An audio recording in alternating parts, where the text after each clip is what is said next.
Je vous montre comment recréer un look du vidéoclip Indivisible et ça commence maintenant. On commence avec une couleur turquoise pastel qui s'appelle Aqua de chez MAC. Puis je vais aller appliquer ça partout sur la paupière mobile. Je vous suggère fortement d'utiliser une base pour être certain que l'ombre à paupières justement adhère bien et qu'on a vraiment une bonne pigmentation. Me demandez pas la question, je sais pas pourquoi j'ouvre ma bouche quand j'applique mon ombre à paupières, mais c'est pas très beau. C'est un look quand même assez rétro, donc on va apporter la couleur pastel vraiment haut, presque jusqu'en dessous du sourcil. Donc là, je prends juste un pinceau évasé, puis je monte ça tranquillement, pas vite. Ensuite, j'allais commencer à définir le creux de ma paupière. Donc, je vais prendre un autre ombre à paupières turquoise, mais un peu plus foncé, qui s'appelle To a Dolly. C'est une couleur qui était édition limitée, malheureusement, de chez MAC. Mais tout ce que vous avez, en fait compte, là, vous pouvez prendre une couleur pastel un peu plus foncée, puis ça va faire l'affaire. Pour venir définir le creux de la paupière, encore une fois, j'utilise une couleur qui s'appelle Blue Jeans, qui est un peu plus bleue.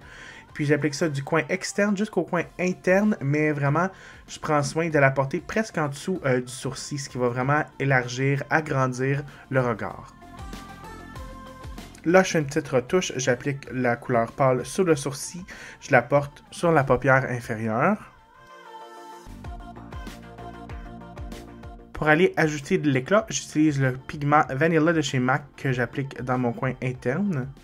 Et pour agrandir le regard, j'utilise mon crayon Chromographic dans la couleur NC15 NW20 que j'applique dans la muqueuse. Puis, of course, je rajoute mes faux cils que j'adore, que j'utilise toujours. Je crois qu'il s'est fait très rare un look que je n'ai pas utilisé de faux cils. On veut des joues quand même assez naturelles, donc j'y vais avec Flower Power qui est un rose pêche très naturel, un de mes blushs préférés justement.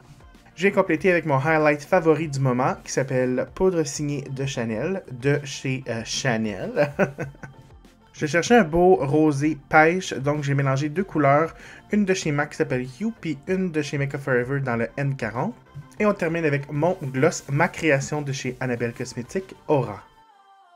Donc voilà, le look est complété. J'étais pas certain des couleurs qui avaient été utilisées dans la vidéoclip pour le look que j'ai décidé de recréer. Et ce look-là, c'est le look où elle porte, Marimé porte la robe Kenzo, si je me trompe pas, si je connais bien mes designers. C'est la robe avec un peu de rose, des feuilles de palmier, bleu, gris et verte. J'ai parlé avec la maquilleuse de Marie, puis elle m'a dit qu'elle avait utilisé des couleurs turquoise, un peu bleu, vraiment pastel sur les paupières. Donc c'est ce que j'ai fait. J'ai tenté de recréer. Il a fallu que je regarde plusieurs fois le vidéoclip. Puis les lèvres, c'est un... Je dirais c'est comme un pêche nu rosé. C'est comme un mélange de pêche et de rosé. Donc une bonne binette, des belles couleurs sur les yeux. J'espère que vous avez apprécié. Puis on peut maintenant aller voir un autre vidéo maquillage.